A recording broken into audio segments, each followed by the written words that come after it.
A poor and homeless boy warns a wealthy woman about her meeting the next day, and something unexpected happens. Claudia Whitmore had built her empire with discipline and nerves of steel. At 42, she was a known name in corporate circles, a millionaire. CEO of a luxury design firm and someone who never took unsolicited advice, especially not from the street. But nothing in her structured, perfectly tuned life prepared her for what happened that morning. She had just stepped out of an important boardroom meeting, clutching her purse and adjusting her earpiece, when a sudden voice stopped her mid-step. "Wait, ma'am, don't go there!"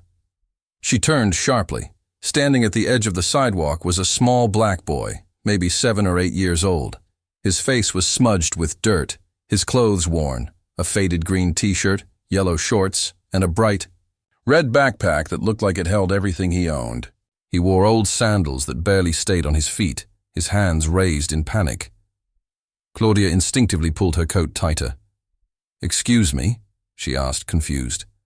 "Don't go to your meeting today," he said, his chest rising fast, like he had run to reach her.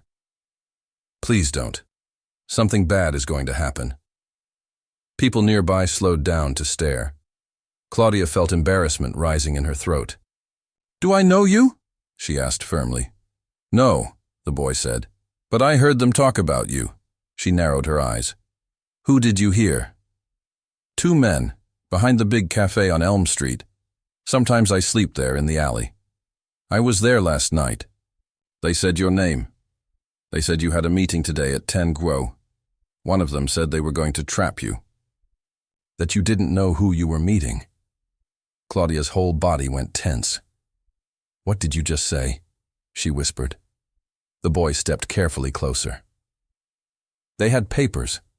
One showed something to the other and said, 'She doesn't know we're not real buyers. One signature and it's over.'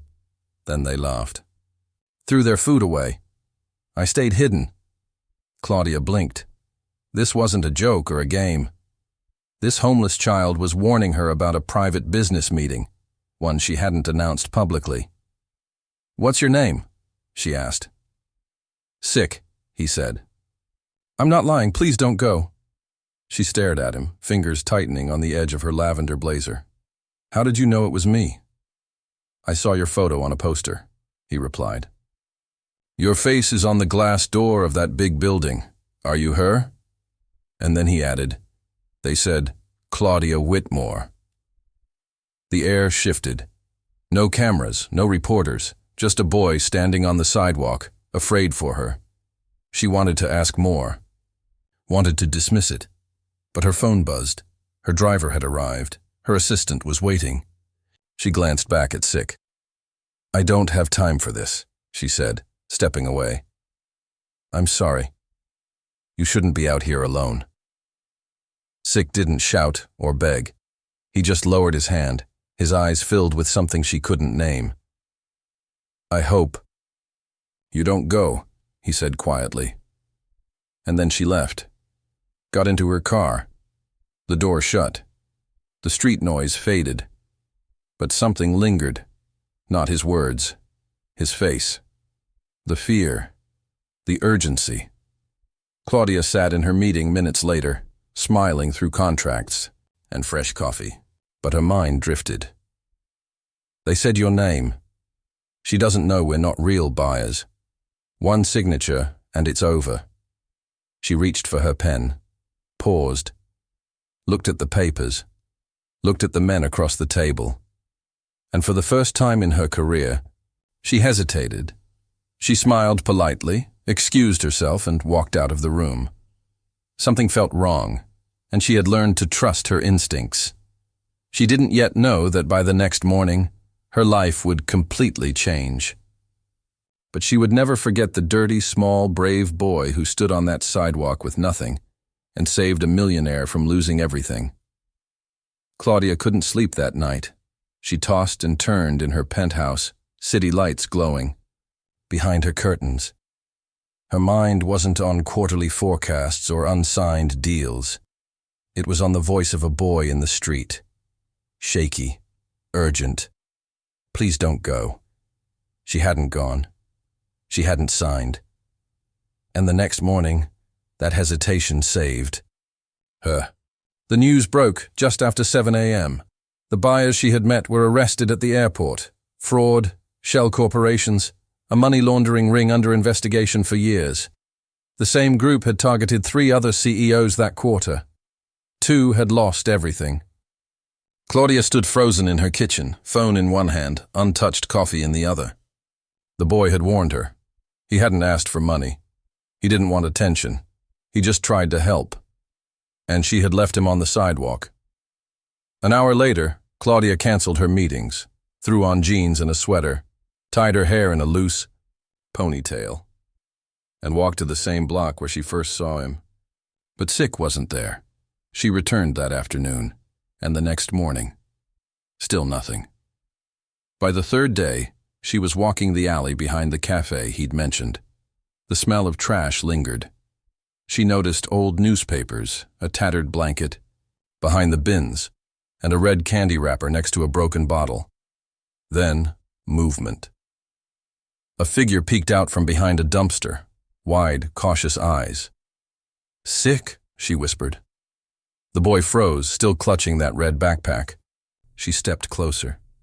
"It's me, Claudia, the woman you warned." He stared, unsure if she was real. "I thought you were mad," he said softly. She shook her head. "You saved me, Sick." He didn't smile, just looked down, almost ashamed. "Nobody listens when I talk," he said. "Well, I did," she answered gently. "Eventually, and because of you, I didn't sign a deal that would have ruined my company." His lips parted slightly. "Really?" "Really," she nodded. "You saw something no one else did. You were brave enough to say something. I owe you more than you know." Sick shrugged. "People usually tell me to leave." Claudia knelt beside him. "How long have you been alone?" "Since I was 5, he said. "After my grandma died. I move around, sleep where I can." "Stay quiet." Her throat tightened. "Where do you eat?" "Sometimes a man at the gas station gives me bread, or I find stuff behind stores." She closed her eyes, steadying herself, then reached into her bag and pulled out a folded envelope. "This is for you. It's not just money, it's a start. But more than that, I want you to come with me, if you trust me." "Why?" he asked. She looked straight into his eyes. "Because someone finally saw you, and now I can't unsee you." That afternoon, Claudia took Sick to a clinic. He was malnourished, exhausted, flinching at every loud sound. He had never been to school, not even once. She made calls, arranged housing, found him a therapist, bought him new clothes. Slowly something changed. Sick began to smile. 6 months later, Claudia stood at the back of a small school auditorium, wiping tears as Sick stood on stage holding a paper titled, "The Day I Spoke and Someone Listened." He read it aloud, clear and strong. "I used to be invisible, but I saw something important and told the truth. And a kind lady named Miss Claudia believed me. She saved me too." The room burst into applause. Sick looked to the back, saw her glowing with pride, and ran straight into her arms. "You're not just my hero," she whispered. "You're my miracle." A year later, Claudia legally adopted him. The millionaire who once walked past homeless children without a glance was now raising one. He didn't just save her fortune. He changed her heart, and every time she passed the same sidewalk where they met, she smiled quietly to herself and remembered, sometimes the smallest voice carries the biggest warning. And sometimes angels wear red backpacks.